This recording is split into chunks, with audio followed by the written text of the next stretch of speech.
J'ai j'ai été conduit dans une retraite que m'a imposé le Saint-Esprit. C'était une retraite de prière, mais c'était vraiment une retraite personnelle. Mais le Saint-Esprit m'a emmené dans cette retraite, enfin pour m'expliquer c'est quoi la prière, de comprendre la prière. Et j'étais toujours dans cette retraite, elle n'était pas encore terminée, quand le Seigneur m'a convaincu de parler à Papa Aaron et lui proposer que s'il pouvait me crier, me donner de l'espace pour que je puisse intervenir, un de ces quatre, sur la prière. Et le Seigneur m'a vraiment fait du bien, bien aimé. Le Seigneur m'a beaucoup enseigné sur ce qui est la prière et je veux partager avec vous ce soir et je crois que vous serez aussi bénis. Vous savez, dans les églises, nous prions, nous prions, nous prions, nous prions. Ça fait partie de notre culture, la prière. Chez nous les Bantous, on enseigne la prière. Azotala, comment Batou se comporter dans notre Batou Basambela Kaya, un moment où les gens battent les mains et au fur et à mesure l'enfant grandit, vous remarquez que l'enfant commence à faire les mêmes choses. Hmm, les mêmes choses. Alors ça fait partie de notre culture. Mais ce qu'on rencontre, c'est quoi? C'est que,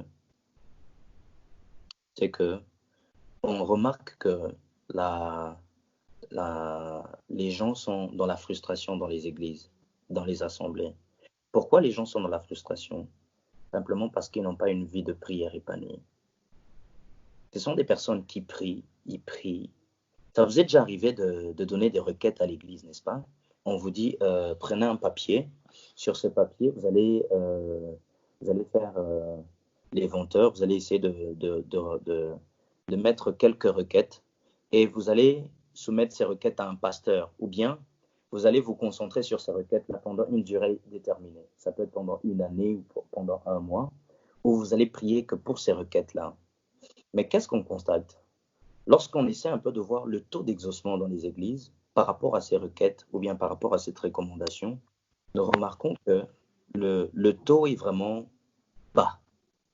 Le pourcentage, le pourcentage d'exaucement, c'est vraiment bas. Et par conséquent, ça crée la frustration dans la vie de beaucoup d'enfants de Dieu. Bien aimé, imaginez que vous allez voir quelqu'un, hein, vous allez le voir, vous lui posez vos problèmes, vous lui parlez, vous essayez de partager avec lui, mais lui ne vous répond jamais. Ça peut créer la frustration naturellement. Vous allez voir un ami que vous côtoyez, mais vous remarquez que dans votre amitié, il n'y a que toi qui parle de tes problèmes. Il n'a jamais pris le temps de, de partager avec toi aussi ses problèmes, ses soucis, mais il n'y a que toi qui parle de tes problèmes. À un moment, tu vas arrêter, tu vas dire, mais non, quand je veux voir cette personne, il n'y a que moi qui parle, je parle que de mes problèmes, et je ne connais rien de sa vie. Ça crée la frustration, ça peut même amener la division et même la séparation. C'est la même chose aussi dans la vie spirituelle. Nous sommes en relation avec Dieu. Et cette relation avec Dieu, pouvons-nous mettre mute, s'il vous plaît? Cette relation avec Dieu est basée sur la prière. Enfin, la prière, ça sert de communication, voilà. Nous communiquons avec Dieu par la prière. Nous parlons à Dieu. Nous lui posons nos problèmes. Nous lui faisons savoir ce dont nous avons besoin. Et il nous répond par la prière. Et même lorsqu'il faut donner à Dieu sa nourriture, qui est l'adoration, les louanges, nous le faisons parfois aussi seulement par la prière. Donc la prière, elle est indispensable dans la communication entre Dieu et les chrétiens. Maintenant, imaginez que que votre vie de prière ne soit pas épanouie. Ça va créer la frustration. Après la frustration, ça va engendrer le découragement. Et au fur et à mesure, les personnes évoluent, vous allez remarquer que ces personnes se refroidissent. Les gens, ils n'accordent plus ce temps-là qu'ils accordaient auparavant à la prière. Ils ne vont plus à l'église, ils ne vont plus dans les retraites, ils ne jeûnent plus. Pourquoi? Parce que ils n'ont pas cette joie-là, hein, de prier, d'être exaucés, de prier, d'obtenir une réponse, de poser un problème à Dieu et avoir une réponse, faire connaître à Dieu ses soucis.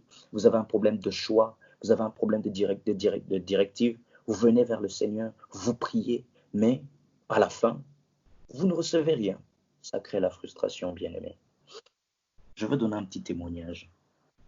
Lorsque j'étais en Inde, c'était vers les années 2016, je crois, entre 2016 ou 2017, nous étions entrés en retraite avec les personnes. On avait un groupe de prière et nous étions entrés en retraite. Bien aimé, à la fin de cette retraite, on avait l'habitude de donner des témoignages. Et tout le monde donnait son témoignage. Ah, en tout cas, avant la retraite, avant cette retraite, j'étais venu avec tel ou tel besoin, mais le Seigneur m'a répondu pendant la retraite. Avant la retraite, je me posais des questions autour de ce sujet, mais pendant la retraite, le Seigneur m'a répondu. Avant la retraite, j'avais besoin d'un emploi, mais pendant la retraite, le Seigneur a débloqué la situation. J'ai obtenu un travail. Donc, chacun donnait son témoignage. Mais il y avait un frère qui n'avait rien dit.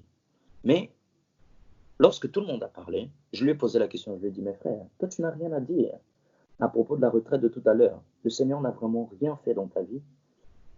Il a dit, ah, c'est vraiment lent, je veux partager avec vous dans les jours qui suivent. Ce n'est qu'après que, enfin, parce qu'on avait l'habitude de se côtoyer vraiment, ce n'est qu'après, au fur et à mesure, on se voyait, on évoluait dans le groupe. Un jour, je lui ai approché pour lui dire, mais tu as dit ce jour-là, à la fin de la retraite, que tu allais partager avec nous ton témoignage et qu'il était vraiment long. Et moi, je veux vraiment entendre ce témoignage-là. Je le pressens que je serai vraiment édifié. Il m'a dit non, frère. En réalité, je n'avais pas de quoi partager. Je n'avais pas de témoignage. J'ai dit, ah, tu n'avais pas de témoignage, vraiment. Pendant tous ces jours, ces 3 jours, on a passé en jeûnant et en priant devant Dieu. Tu n'as rien obtenu. Il m'a dit non, je n'ai rien obtenu. Et j'avais honte, au fait. Et je me sentais vraiment mal.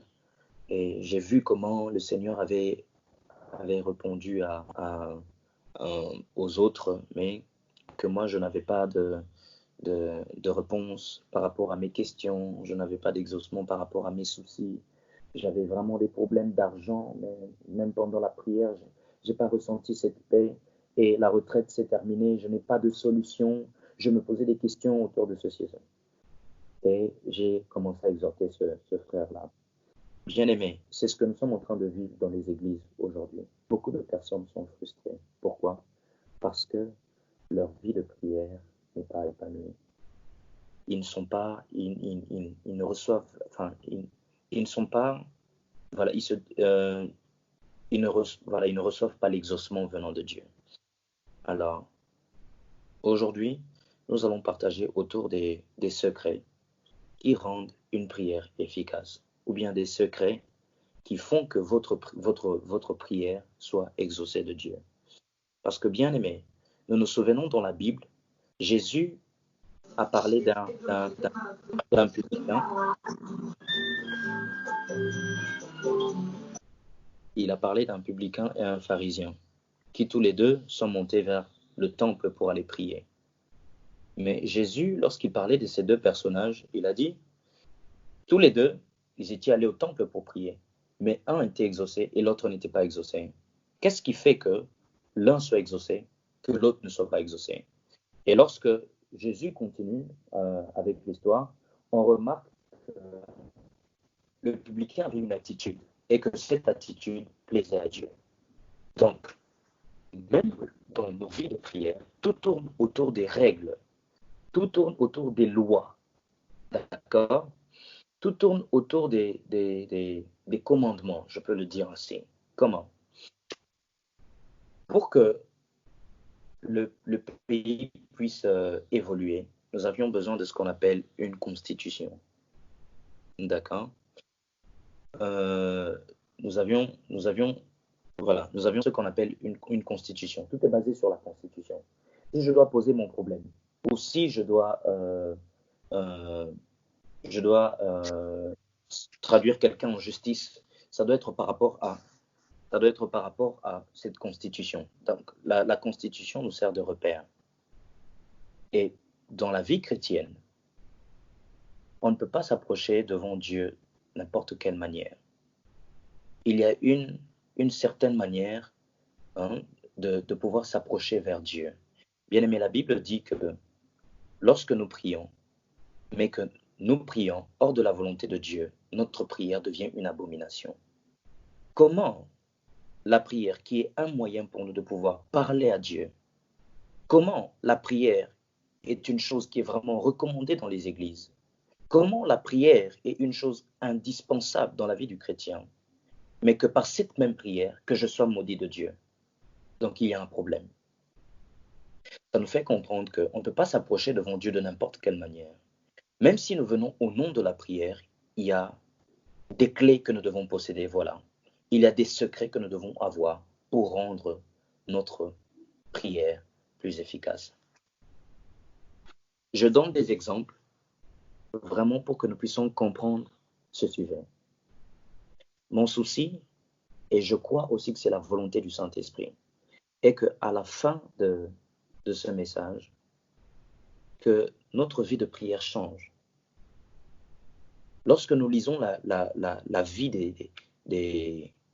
des hommes bibliques, lorsqu'on on lit, on voit là des personnes qui ont prié et des personnes qui ont été exaucées.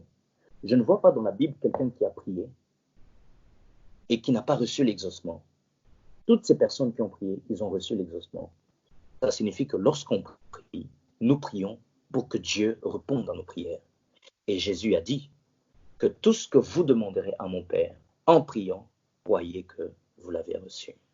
Alors mon souci est que, à la fin de ce message, que la vie de prière de quelqu'un change. Mon souci est que, à la fin de ce message, les jours qui vont suivre, que nous puissions avoir des témoignages, que en tout cas ma vie de prière a changé. J'ai mis en pratique ces secrets et j'ai remarqué que ma vie de prière a pris une autre tournure. J'ai constaté que mes prières deviennent vraiment efficaces. C'est vraiment ça mon souhait.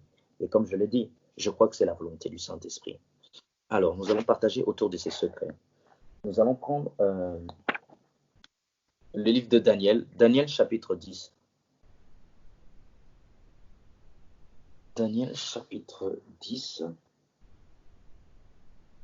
Comme thème, vous pouvez noter les secrets parce qu'il y a plusieurs secrets, les secrets d'une vie de prière épanouie.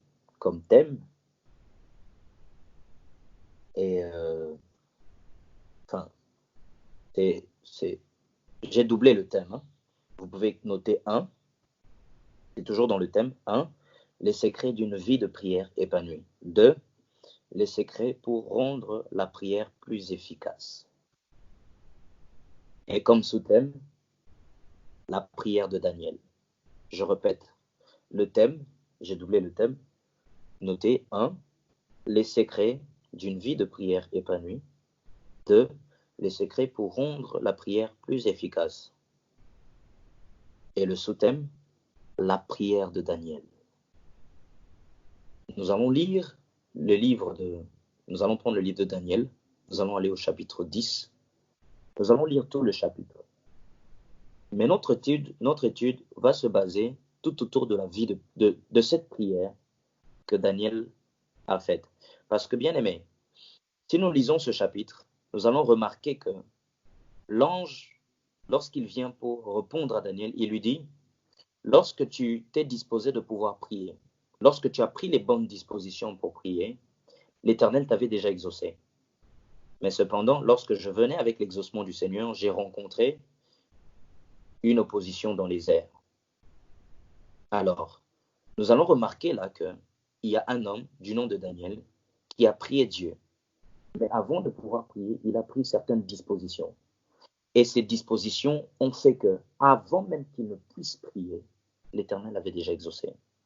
Bien-aimés, est-ce que vous croyez avec moi que lorsque nous nous connectons comme ça pour prier, il y a de ces personnes qui viennent, qui sont remplies d'enthousiasme. Il y a de ces personnes qui se connectent avec joie. Il y a de ces personnes qui viennent avec la motivation. On n'a pas besoin de le bousculer pour prier. Mais il y a aussi de ces personnes qui se connectent avec une lourdeur, une certaine lourdeur. Il y a de ces personnes qui se connectent étant frustrées. Il y a de ces personnes qui se connectent simplement pourquoi? Parce que lorsqu'on a lancé l'appel, ils n'avaient rien d'autre à faire. Donc c'est malgré eux, ils se connectent seulement, simplement. Et croyez-moi que les attitudes comptent aussi devant Dieu. Il y a de ces attitudes qui font que Dieu nous exauce avant même de pouvoir prier. Il y a de ces attitudes qui font que Dieu nous rejette avant même la prière. Alors, les secrets que nous allons apprendre ce soir vont tourner tout autour de ce chapitre, qui est le chapitre 10 du livre de Daniel. C'est Daniel qui a fait une prière à Dieu. Je vais lire à partir du verset 1. Vraiment, soyez très patients. Ça peut être peut-être très long, mais je vais essayer de lire très rapidement pour que nous puissions mieux comprendre le sujet. Daniel chapitre 10 au verset 1. Je lis au nom du Seigneur. La 3e année de Cyrus, roi de Perse, une parole fut révélée à Daniel, qu'on nommait Belshazzar. Cette parole qui est véritable annonce une grande calamité. Il fut attentif à ces paroles et il eut l'intelligence de la vision. En ce temps-là, moi, Daniel, je fus 3 semaines dans le deuil. Je ne mangeai aucun mets délicat. Il n'entra ni viande ni vin dans ma bouche. Et je ne m'oignis point jusqu'à ce que les 3 semaines soient accomplies. Le 24e jour du 1er mois, j'étais au bord du grand fleuve, qui est Hidékel. Je levai les yeux, je regardai, et voici, il y avait un homme vêtu de lin, et ayant sur les reins une ceinture d'or du phase. Son corps était comme de chrysolite, son visage brillait comme l'éclair, ses yeux étaient comme des flammes de feu, ses bras et ses pieds ressemblaient à de l'airain poli, et le son de sa voix était comme le bruit d'une multitude. Moi, Daniel, je vis seul la vision, et les hommes qui étaient avec moi ne la virent point, mais ils furent saisis d'une grande frayeur, et ils prirent la fuite pour se cacher. Je restai seul, et je vis cette grande vision. Les forces me manquèrent, mon visage changea de couleur, et fut décomposé, et je perdis toute vigueur. J'entendis le son de ces paroles, et comme j'entendais le son de ces paroles, je tombai frappé d'étourdissement, la face contre terre. Et voici une main me toucha, et secoua mes genoux et mes mains. Puis il me dit, Daniel, homme bien-aimé, sois attentif aux paroles que je vais te dire, et tiens-toi debout à la place où tu es, car je suis maintenant envoyé vers toi. Lorsqu'il m'eut ainsi parlé, je me tins debout en tremblant. Il me dit, Daniel, ne crains rien, car dès le premier jour où tu as eu à cœur de comprendre et de t'humilier devant ton Dieu, tes paroles ont été entendues, et c'est à cause de tes paroles que je viens. Bien-aimé, je répète le verset 12. Il me dit, Daniel, ne crains rien, car dès le premier jour où tu as eu à cœur de comprendre et de t'humilier devant ton Dieu, tes paroles ont été entendues. Avant même qu'il ne puisse prier, mais on parle des paroles qui ont été entendues.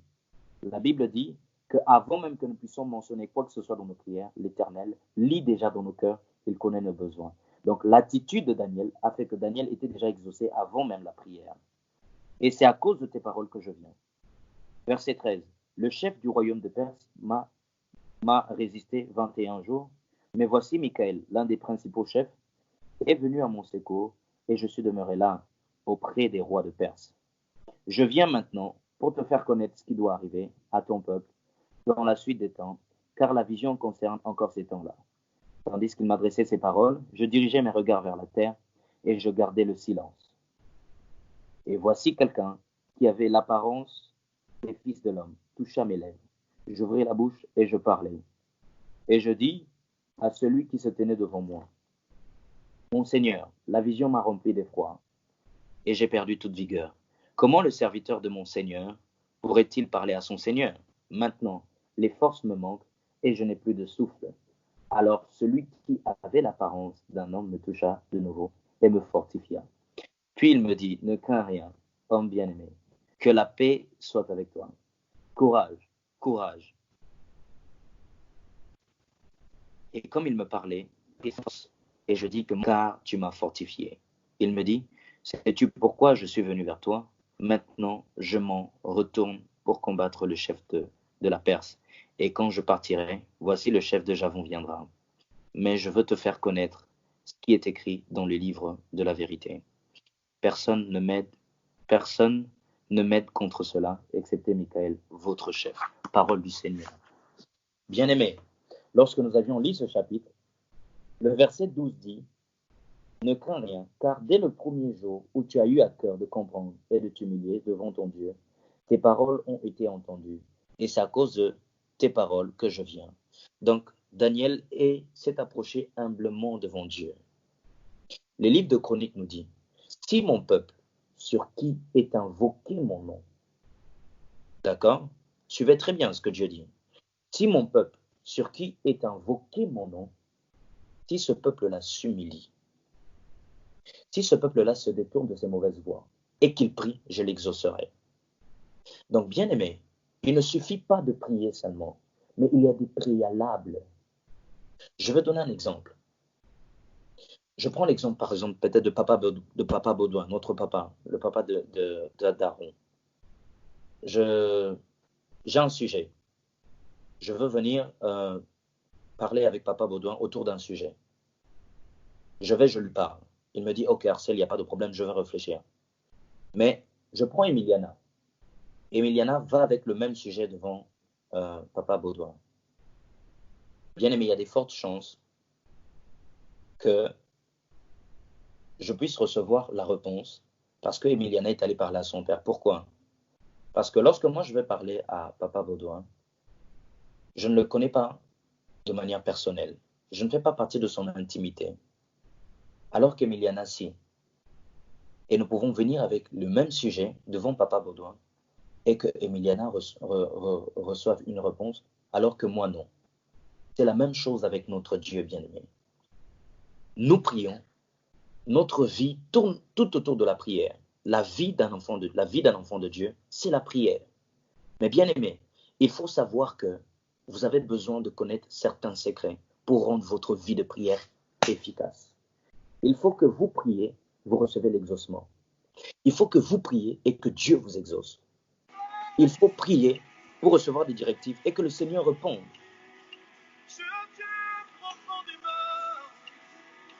S'il vous plaît, mettons en mute. Alors, après avoir lu ce chapitre, nous allons maintenant étudier les secrets. Le premier secret que nous allons apprendre de la vie de prière de Daniel, enfin de la prière de Daniel, dans le chapitre 10. Le premier secret, nous allons lire, je vais lire. Le premier verset dit ceci: la 3e année de Cyrus, roi de Perse, une parole fut révélée à Daniel, qu'on nommait Beltchazzar. Cette parole, qui est véritable, annonce une grande calamité. Il fut attentif à cette parole et il eut l'intelligence de la vision. C'est le verset 1. Le même verset, je vais le lire dans la version parole de vie. Pour être vraiment explicite, hein. Comprenez-moi les amis, je veux procéder de manière à enseigner pour que nous puissions vraiment comprendre. D'accord? Je veux vraiment que nous puissions comprendre le message de ce soir. Parole de vie. Je vais lire le verset 1 du chapitre 10 de Daniel. La 3e année où Cyrus est roi de Perse, Daniel, appelé aussi Belthassar, reçoit un message de la part de Dieu. Celui-ci annonce de façon sûre des grandes difficultés. Daniel réfléchit beaucoup et il comprend le sens du message grâce à une vision.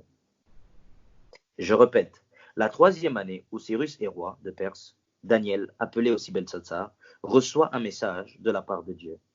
Celui-ci annonce de façon sûre de grandes difficultés. Daniel réfléchit beaucoup et il comprend le sens du message grâce à une vision. Lorsque nous lisons la Bible au verset 1 du chapitre 10 de Daniel, dans la version Luc II, la Bible dit qu'avant que Daniel puisse se mettre à prier, qu'est-ce qu'il a reçu? Il a d'abord reçu une révélation. D'accord? Après avoir reçu la révélation, il se mit à réfléchir sur cette révélation qu'il avait reçue de Dieu. Il fut alors attentif, donc il méditait. Et dans cette méditation, il reçoit l'intelligence de pouvoir comprendre la révélation qu'il a reçue de Dieu. Et cette révélation l'a emmené en prière. Hier, Papa Aaron, lorsqu'il parlait de la parole de Dieu, qu'est-ce qu'il a dit? Après le message de notre frère, il a dit, il faut que la parole nous conduise à genoux devant Dieu. Il faut que la parole nous mène en prière devant le Seigneur. Et bien aimé, croyez-moi, c'est ça le but même de la parole de Dieu. Voilà pourquoi les théologiens, avant de pouvoir prier, prenez le temps de méditer. Ensuite, engagez-vous dans la prière. Remarquez très bien, lorsque vous priez de manière instantanée, et que lorsque avant de prier, vous prenez un temps de méditer, de lire la parole de Dieu, vous allez constater que dans votre prière, il n'y aura pas de crise de parole. D'accord? Lorsque vous prenez le temps de méditer sur la parole de Dieu, vous prenez le temps de lire la Bible, et qu'après vous vous mettez à prier, vous allez remarquer que vous n'allez pas souffrir de la crise des paroles. Les paroles vont couler. Ce sera automatique. Donc, lorsque vous serez en train de prier, il y aura ces paroles-là de la Bible. Ces paroles-là vont engendrer d'autres paroles. Ces versets vont vous conduire dans d'autres versets. Et vous allez remarquer que votre prière va tourner autour de la parole de Dieu.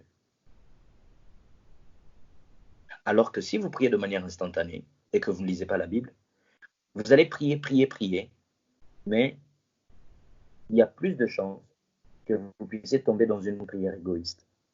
Parce que Jacques dit, vous priez, vous ne recevez pas parce que vous priez mal. Vous priez dans le but de pouvoir satisfaire vos besoins. Donc, nous comprenons déjà d'entrée qu'une prière consiste à satisfaire d'abord Dieu, ensuite satisfaire la personne qui prie. Mais très souvent, lorsque nous venons vers Dieu, c'est sur base de nos satisfactions. Nous venons vers Dieu que pour satisfaire nos besoins. Nous venons vers Dieu que pour demander ce dont nous avons besoin. Nous nous fichons pas mal de pouvoir satisfaire le Seigneur. Voilà pourquoi certaines personnes ne reçoivent pas l'exaucement pendant qu'ils sont en train. Alors pour commencer, je reviens au verset. La Bible dit que Daniel reçoit une révélation. Et lorsqu'il reçoit la révélation, il se met à réfléchir sur cette révélation. C'est alors qu'il reçoit l'intelligence pour la révélation. Bien aimé, la révélation doit précéder la prière. Il faut toujours souhaiter que ça soit une parole reçue de Dieu qui vous conduise dans la prière. Vous allez remarquer que vous avez eu autrefois à assister à certains messages, à des prédications. Le pasteur ou le prédicateur a touché certains points. Et lorsque il faut maintenant prier, vous allez sentir qu'il y a une certaine motivation. Vous priez sur base de la parole que vous avez reçue. Donc, il y a une révélation que vous avez reçue, mais sur base de la parole de Dieu. Et par conséquent, vous priez avec motivation. Vous priez avec compréhension. Vous ne priez pas de manière à satisfaire vos besoins. C'est une révélation qui vient de Dieu. Ça signifie que le Seigneur souhaite parce que vous priez tout autour de cette révélation. Mais il n'y a pas que la révélation. Daniel a pris le temps de réfléchir sur cette révélation qu'il a reçue de Dieu. Lorsqu'il a réfléchi sur cette révélation, c'est alors qu'il reçoit l'intelligence pour comprendre cette révélation. Bien-aimé, réfléchir sur une parole n'est rien d'autre que la méditation. Donc nous comprenons très bien que le premier secret, je suis toujours dans le premier secret, mais en lisant le premier passage, le premier verset du chapitre 10, j'ai parlé de la révélation. Après la révélation, j'ai parlé de l'intelligence de comprendre cette révélation, l'intelligence pour comprendre la révélation. D'accord? Mais bien aimé, laissez-moi vous dire qu'il n'y a pas de révélation, il n'y a pas de révélation et il n'y a pas d'intelligence pour comprendre la révélation sans le Saint-Esprit. Donc la première clé pour rendre votre vie de prière efficace, la première clé pour rendre votre prière efficace, entendue de Dieu, rassurez-vous, que vous priez par le Saint-Esprit. Le Saint-Esprit doit précéder votre prière. Le Saint-Esprit doit être l'élément qui vous inspire pour prier. Le Saint-Esprit doit être celui qui vous conduit dans cette prière-là. Dans la suite, nous allons comprendre l'importance du Saint-Esprit dans la prière. Il est celui qui apporte la révélation. La révélation qui vient de Dieu ne vient pas de manière à tomber du ciel. C'est le Saint-Esprit qui révèle. Et c'est aussi le Saint-Esprit qui donne l'intelligence de pouvoir comprendre cette parole que vous avez reçue. Je vais lire quelques passages pour m'expliquer. Je commencerai par Ésaïe chapitre 11. Ésaïe chapitre 11. Nous parlons des secrets pour rendre une prière efficace. Nous avons parlé de la révélation et de l'intelligence pour comprendre cette révélation. Mais nous avons compris qu'il n'y a pas de moyen d'avoir d'abord la révélation et de comprendre cette révélation sans le Saint-Esprit. On ne vous trompe pas. Tu ne peux pas recevoir une révélation et tu ne peux pas comprendre une parole de Dieu sans son esprit à lui. Ésaïe chapitre 11. Je vais lire à partir du verset 1. La Bible dit, « Puis un rameau sortira du tronc d'Isaïe, et un rejeton naîtra de ses racines. » Le verset 2 du chapitre 11 d'Ésaïe, « L'Esprit de l'Éternel reposera sur lui, esprit de sagesse et d'intelligence, esprit de conseil et de force, esprit de connaissance et de crainte de l'Éternel. » J'aime ça. Le verset 2, « L'Esprit de l'Éternel reposera sur lui, esprit de sagesse et d'intelligence, esprit de conseil et de force, esprit de connaissance et de crainte de l'Éternel. » Tous ces esprits dont on parle dans le verset 2, ce sont les dimensions du Saint-Esprit. Mais on ne parle que du Saint-Esprit lui-même. Mais parmi ces vertus, je vois là, on a parlé de l'esprit d'intelligence. Donc Jésus, lorsqu'il est venu sur cette terre pour accomplir sa mission, Jésus avait sur lui l'esprit de sagesse. Voilà pourquoi il pouvait réfléchir sur les questions des pharisiens et trouver des réponses. Jésus avait sur lui l'esprit d'intelligence. Voilà pourquoi il avait le bon jugement. Jésus avait sur lui l'esprit de conseil. Voilà pourquoi il n'a fait qu'enseigner et exhorter. Jésus avait sur lui l'esprit de force. Voilà pourquoi, devant les faiblesses, certaines faiblesses, il était fortifié. Jésus avait sur lui l'esprit de connaissance. Voilà pourquoi, devant le diable, lorsque le diable venait vers lui, le tenter sur base de la parole, il ne manquait pas de réponse, parce qu'il avait une connaissance. Et Jésus avait sur lui l'esprit de crainte de l'Éternel. Jésus était quelqu'un qui craignait Dieu. Voilà pourquoi dans toute sa marche, il a maintenu une vie de sainteté. Mais ces esprits, qui donne ces esprits, qui donne ces capacités, c'est le Saint-Esprit lui-même. Alors je reviens à Daniel. La Bible dit, il reçoit la révélation. Mais après la révélation, il se met à réfléchir sur la révélation qu'il a reçue. Je vous ai dit que la révélation n'est rien d'autre que la méditation. Et dans cette méditation, il reçoit l'intelligence de pouvoir comprendre. Lorsque nous lisons la Bible, nous procédons à la lecture. Après la lecture, on nous a souvent conseillé de pouvoir méditer. Et que c'est devient la révélation.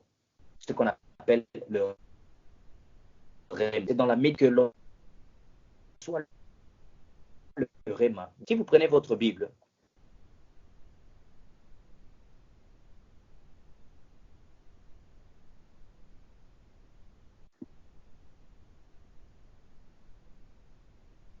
vous mettez simplement pour passer, mais mais c'est quoi le travail du Saint-Esprit?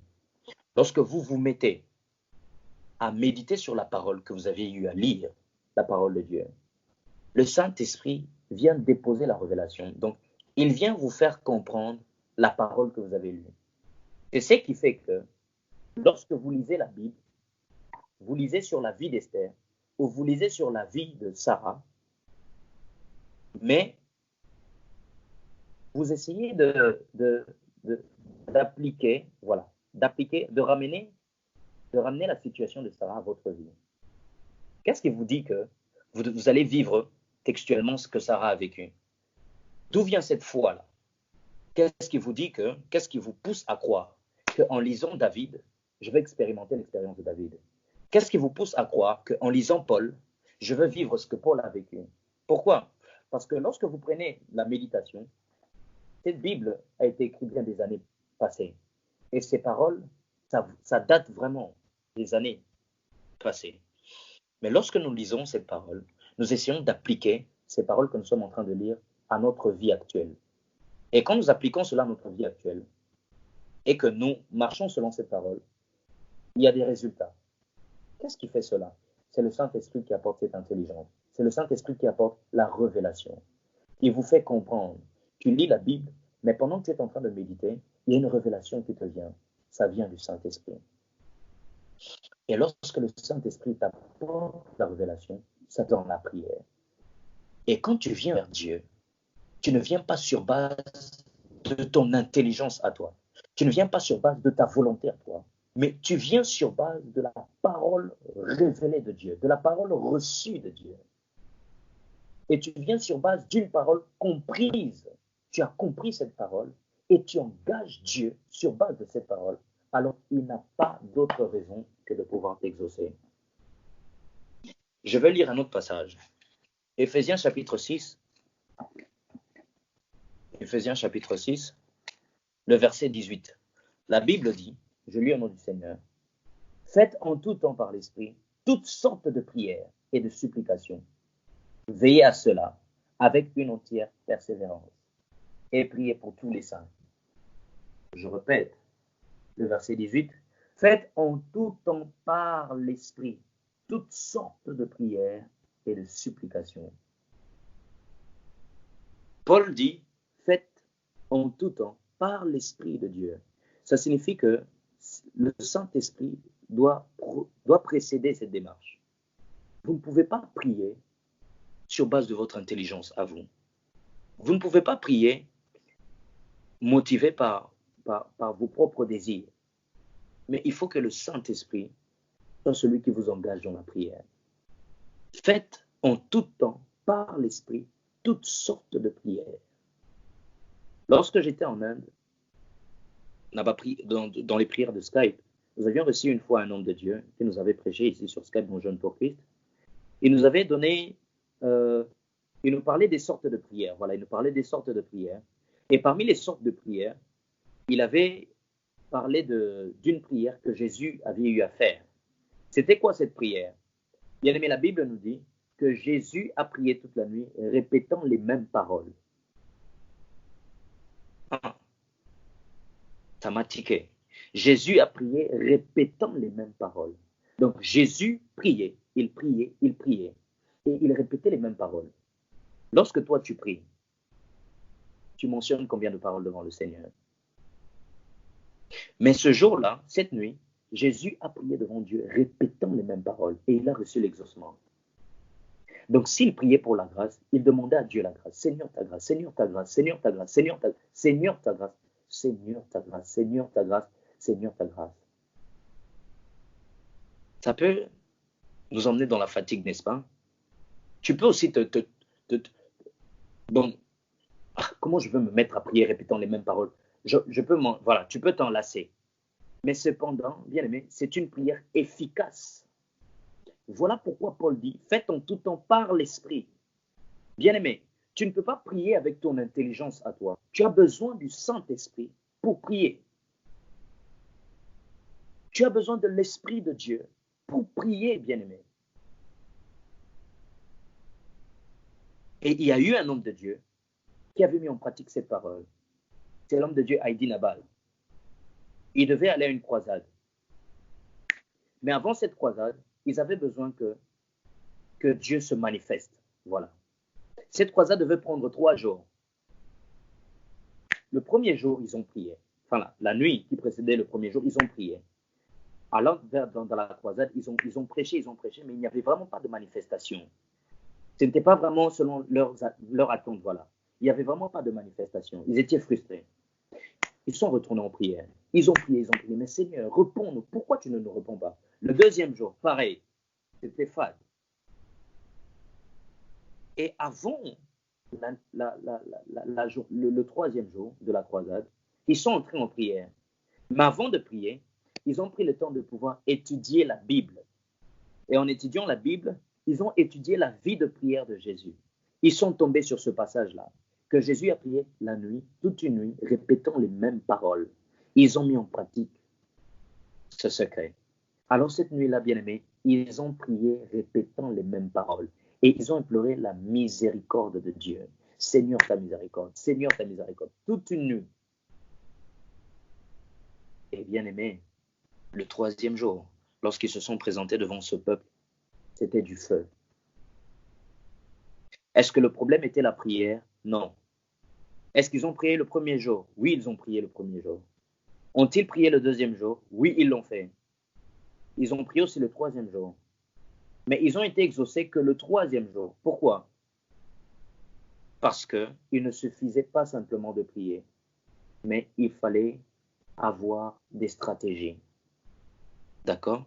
Il fallait avoir des stratégies pour rendre leur prière efficace. Bien-aimé, Dieu entend toutes les prières qui montent à lui, mais Dieu n'exauce pas toutes les prières. Dieu entend toutes les prières, mais il n'exauce pas toutes les prières. La Bible dit, la prière du juste est vraiment efficace. La prière du juste est vraiment efficace. Mais la même Bible nous dit que Dieu entend même les prières des pécheurs. Mais qu'est-ce qui fait que la prière du juste soit efficace? C'est parce qu'il est ici, dans ce passage, on ne parle pas de la justice qu'on reçoit par la foi en Jésus, non. On parle de la justice qui est rattachée aux œuvres de l'homme. Celui qui se maintient dans la piété, voilà. Celui qui marche dans la sainteté. Donc, quelqu'un qui maintient sa vie dans une vie de sainteté, sa vie de prière est efficace. Et sa prière est efficace devant Dieu. Alors, ce jour-là, ils se sont présentés dans la croisade. Il y a vraiment eu une forte manifestation. Mais qui inspire ces choses? C'est le Saint-Esprit, bien-aimé. Éphésiens chapitre 6, au verset 18. Faites en tout temps, par l'Esprit, toutes sortes de prières. C'est le Saint-Esprit qui va vous communiquer les sortes de prières, bien-aimé. Vous pouvez être devant Dieu, vous priez, Seigneur, je veux que tu me donnes les moyens. Seigneur, je veux que tu me donnes les moyens. Je veux que tu me donnes les moyens. Le deuxième jour, dans cette même prière, tu viens à l'idée de faire la même prière, mais de manière étrange, tu sens comme si tu es conduit dans l'adoration. Tu adores. Et ce jour-là, tu ne pries pas pour les besoins. Tu ne pries pas pour l'argent dont tu avais besoin, mais tu n'as fait qu'adorer le Seigneur. Mais à la grande surprise, à la fin, ou bien le jour qui suit, tu remarques que tu es exaucé. Qu'est-ce qui s'est passé? Tu as été conduit par le Saint-Esprit. Alléluia. Donc, le Seigneur connaît tes besoins. Il sait ce dont tu as besoin. La Bible dit, avant même que nous puissions mentionner quoi que ce soit devant Dieu, le Seigneur connaît ce dont nous avons besoin et il exauce nos prières. Mais il se fait que ce jour-là, pendant la prière, Dieu est dans une autre dimension, dans l'adoration. Dieu voulait simplement que tu l'adores. Seigneur, je te dis merci pour ce que tu as déjà accompli. Je veux vous donner un témoignage. Il y avait une dame qui ne parvenait pas à concevoir. Enfin, qui ne concevait pas, elle était stérile. Elle priait pour l'enfant.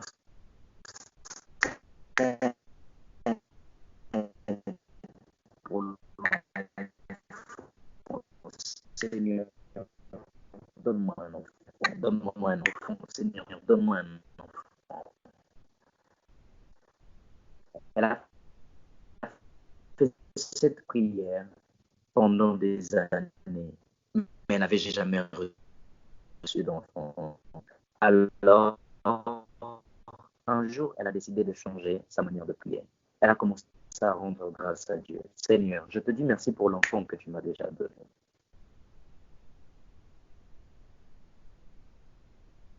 Son mari s'étonne. Mais dans la prière, tu disais merci à Dieu pour l'enfant. Tu as dit oui. C'est là, je crois que. Alors, aussi à cause de bébé, merci pour ça. Merci, nous te rendons grâce. Tu es exaucé, bien-aimé, de moi qui avait suivi. Ils ont. Mais qui avait donné ce secret? Bien-aimé, il n'y a pas de vie de prière sans le Saint. Le Saint-Esprit est une besoin que votre vie. Il n'y a pas de vie. Donc, la prière vous relie l'exaucement de votre prière est proportionné. Donc, ça vous rattache au Saint-Esprit, à votre relation avec le Saint-Esprit. Donc, votre exaucement dans la prière, ça dépend de votre relation avec l'Esprit de Dieu. Faites en tout temps, par l'Esprit, toutes sortes de prières et des supplications. Il y a des moments où Dieu, il connaît votre besoin, mais il n'a pas besoin que vous puissiez prier. Il vous veut dans la louange. Il y a des moments où Dieu, pour vous exaucer, il ne veut pas que vous puissiez faire une prière des requêtes ou de supplications. Non. Dieu veut que vous puissiez intercéder pour quelqu'un. Toi, tu es dans le besoin. Tu oublies ton besoin.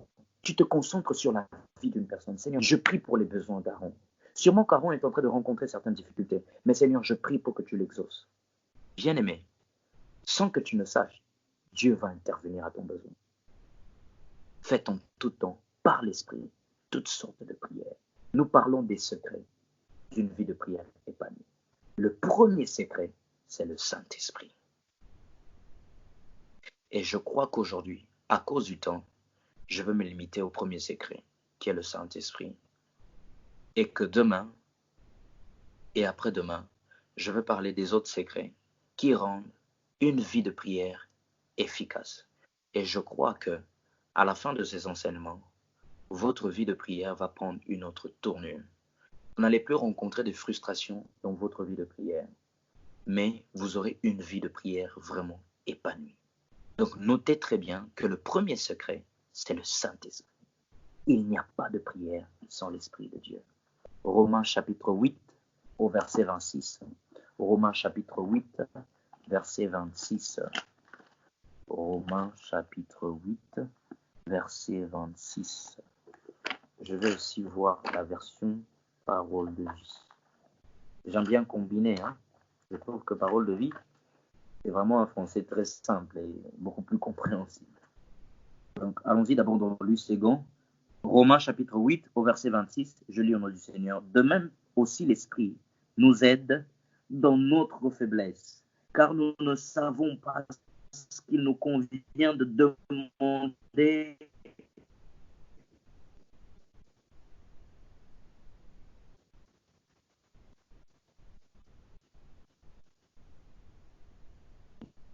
Dans nos Romains chapitre 8 verset 26. L'Esprit Saint aussi vient nous aider. Nous qui sommes faibles, nous ne savons pas prier comme il faut. Bien-aimés, croyez-moi, nous ne savons pas prier. Nous ne connaissons pas la position de Dieu. Vous savez, dans Psaume chapitre... Psaume au début, là, Dieu est en train de parler. Il dit, tu as cru que je pense comme toi. Il dit à l'homme, tu as cru que je réfléchis comme toi. Bien-aimé, combien de fois, lorsque nous parlons de Dieu ou bien lorsque nous nous adressons à des personnes, nous avons souvent l'impression de penser que Dieu réfléchit comme nous. Très souvent, nous, les chrétiens d'aujourd'hui, nous jugeons sur les apparences. À tel. En tout cas, vie de prière, en tout cas, le jugement de l'homme. Mais alors que tu ne connais pas sa relation avec Dieu et tu ne sais pas comment est-ce que Dieu est en train de conduire cette personne. Et souvent, nous jugeons aussi parfois les hommes de Dieu qui tombent. Mais nous ne savons pas si Dieu a permis, Dieu a fait exprès que son serviteur tombe pour lui donner un enseignement. Mais dans la maladresse, nous jugeons. Alors Dieu dit, tu as cru que je pense comme toi, tu as cru que je réfléchissais comme toi. Donc je reviens au verset qui dit, nous ne savons pas prier comme il faut.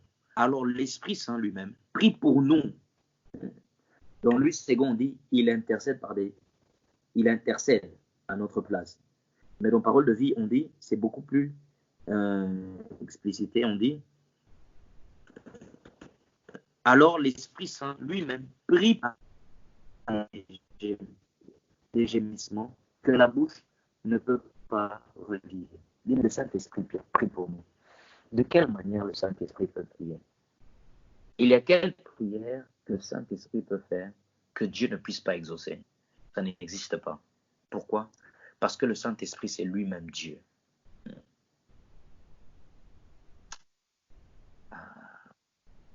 Imaginez-vous, vous allez à la présidence. Vous voulez rencontrer le président. Mais avant de pouvoir voir le président, vous voyez son directeur de cabinet. Vous lui posez le problème. Le directeur de cabinet vous dit, OK, en tout cas, je connais mon chef. Pour que votre document reçoive l'approbation, procédez de cette manière.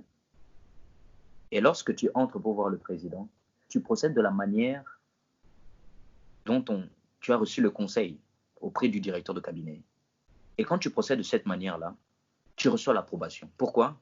Parce que tu as suivi le conseil de celui qui est proche du président.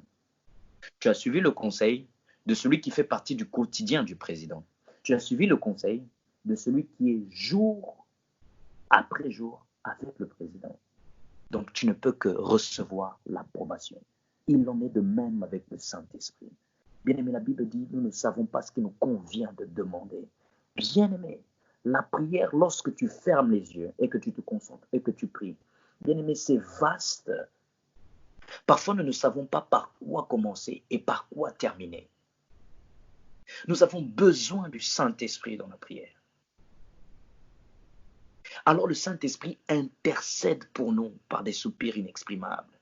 Il y a des choses que tu ne demandes pas à Dieu, mais à cause de ta bonne disposition, le Saint-Esprit intercède à ta place.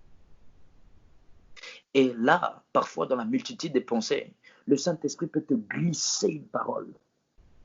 Il peut te glisser une parole lue dans la parole de Dieu.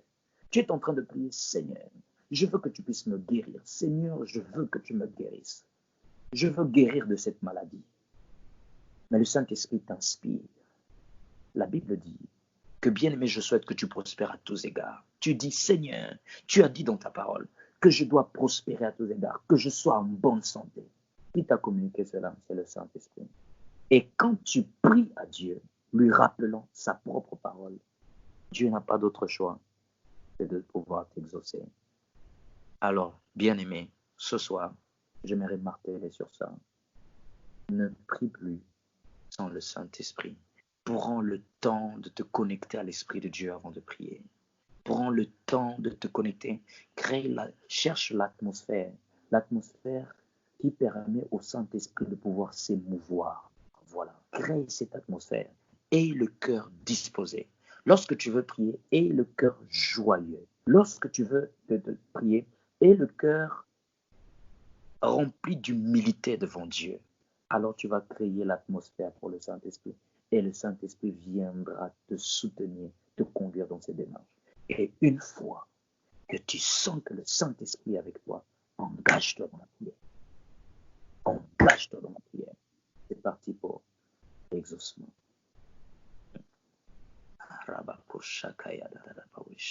Le Saint-Esprit, il est celui qui donne le parler en langue bien-aimée. Parfois nous prions, mais tu es bloqué. Tu sens en toi qu'il y a des paroles en langue qui montent dans ton cœur. Jésus. La Bible dit que lorsque nous prions en langue,